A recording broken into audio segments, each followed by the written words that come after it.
Something that we can all connect with, spring cleaning. And we are moving through spring, many of us thinking about freshening our home. It is a long weekend. A lot of you are going to think about spring cleaning your homes. But how about your finances, right? Let's talk to financial expert Mark Henry is the CEO of Alloy Wealth Management, of course, to share some of these practical strategies to get your budget back on track, especially when money is tight as well. So, hi, Mark. Thanks for coming in here to the Live Impact Studio. Thanks for having me on. Always a pleasure. Let's start with basics. Yeah. When someone wants to spring clean their finances, what is the first thing that they should think about? Well, that's kind of a complex answer because there's so many things that we don't even think about, we don't look at. So like when I think about spring cleaning the house, you're going to clean out the closet and stuff. Well, that's always nice and you get rid of stuff. But when you think about your finances, I would always start with your emergency fund. So do we have a fully funded emergency fund, which could be anywhere from 2 months to 6 months of expenses? So we want to look at that first. We want to kind of know where the money's going. I think that's a great time to look at it as your spring cleaning. Hey, do we have stuff we don't need right now? Mm-hmm. What could be cut out of the spending plan? But the ones that people never look at, which I think are really good times to do once a year, is look at the things you're paying for that you may not be using. Subscription services. I had 3 gym memberships one time. I thought the more you had, the more you would lose weight and get in shape. It turns out you have to actually go there. Yeah. So they didn't work for me. I had to actually go to them. But look for all that kind of stuff. And then insurance. Now, this is a big one. We believe because we've been with a insurance provider for our car insurance that they have loyalty. It doesn't work that way. Once a year, I believe you should shop for your insurance company. I really do. Let's see if we can save money on insurance by switching. Oh, okay. Think about that. It takes efforting, though, and that's what people don't like to do. It's that spring cleaning. It takes effort to get the closet clean. True. But if you want to get your finances and truly do a checkup, this is what it takes. What about calling the HR company? What about talking to your 401k provider? Are we invested in the things that we really want to be invested in?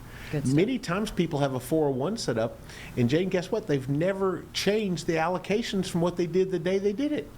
Could be 15 years ago. Think about that. Yeah, right. They've never decided to pick something different. So spring cleaning involves a lot of stuff, but it's really just the basics of saying, where's the money going? How's the savings coming? Where can I save money? And where do I spend that I don't need to? Okay, wow. I mean, a lot of questions one needs to ask themselves when it comes to their financial checkup.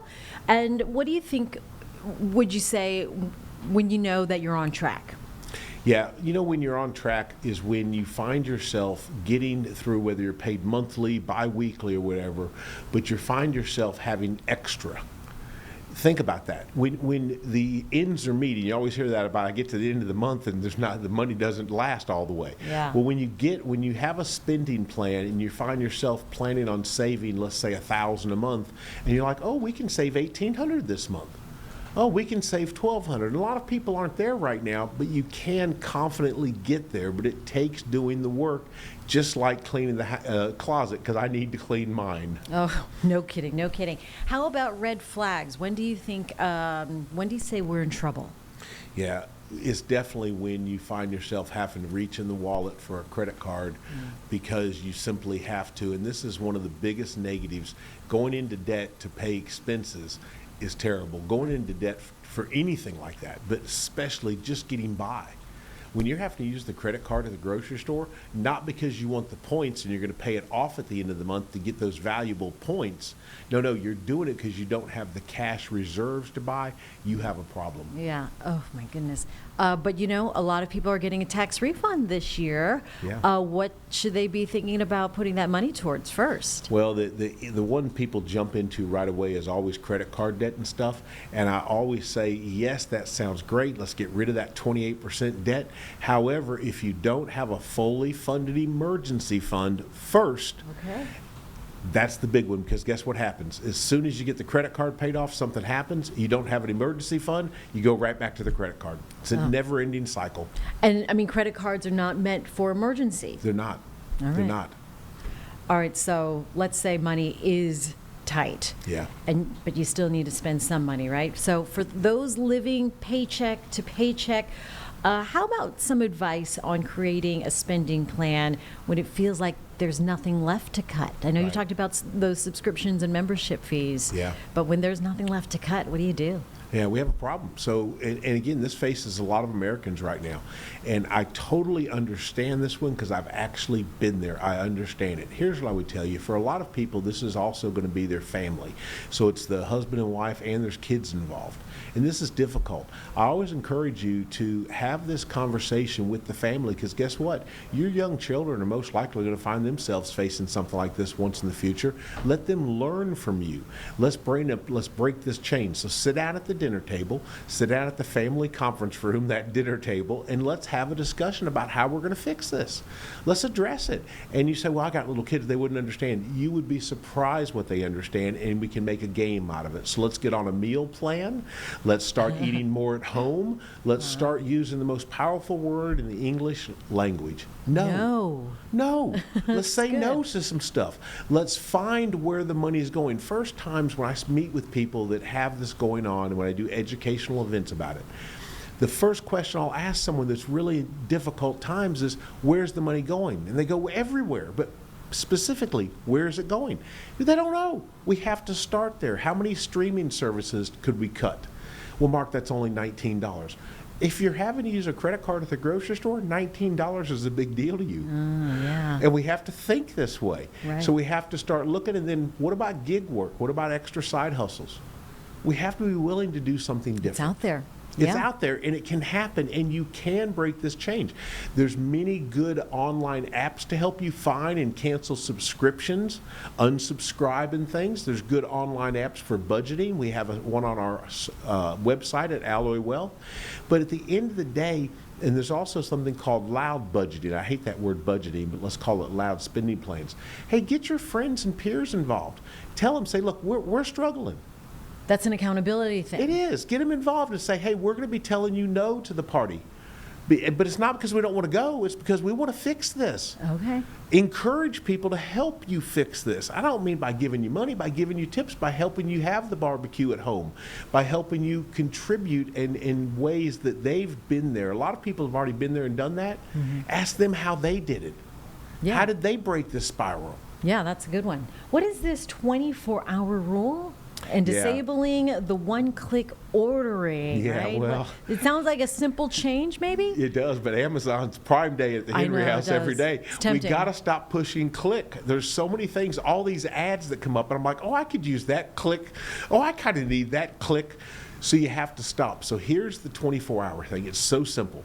When you think you need something, whatever it is, I'm not talking about medicine or food. I'm talking about when you think you need something, get it 24 hours later. Okay.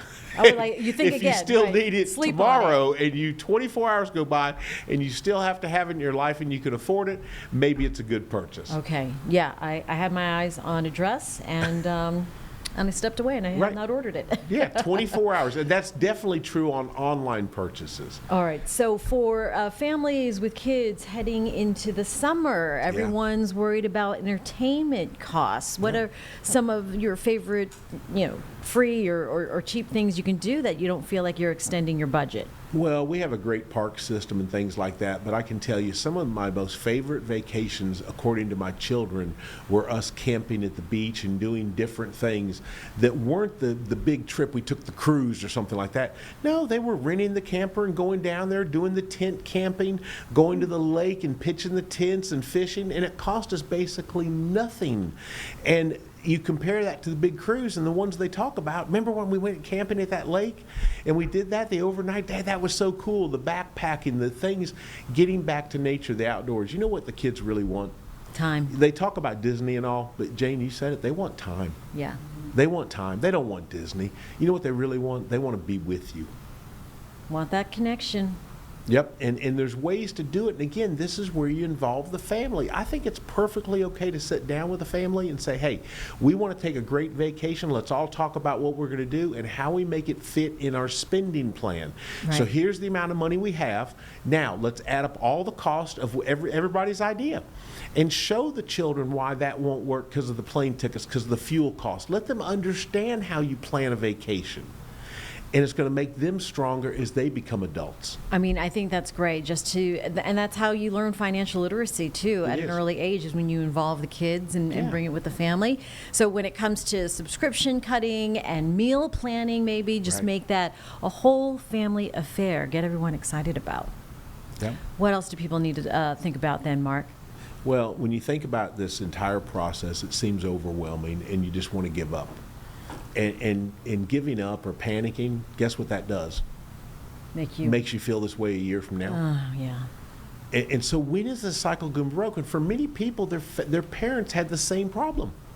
Their parents are still struggling. When do you decide to break it and stop? You got to break this chain, and you can do it. So panic is not the answer. Saying it's overwhelming, I can't do it. Think about the garage, the attic, all the stuff that could be repurposed.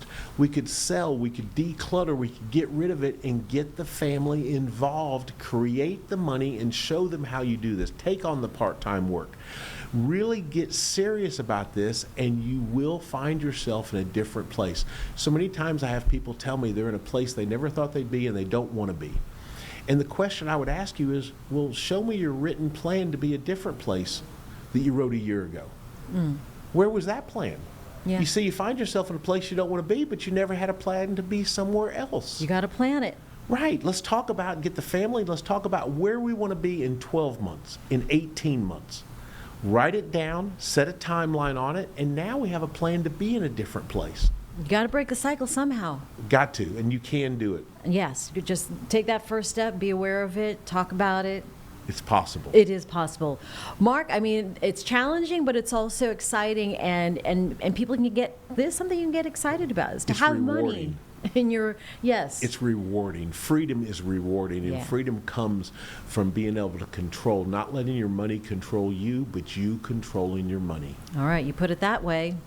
We're going to get excited about a budget, a plan, a spending plan, Spending if you plan, will. that's right. All right.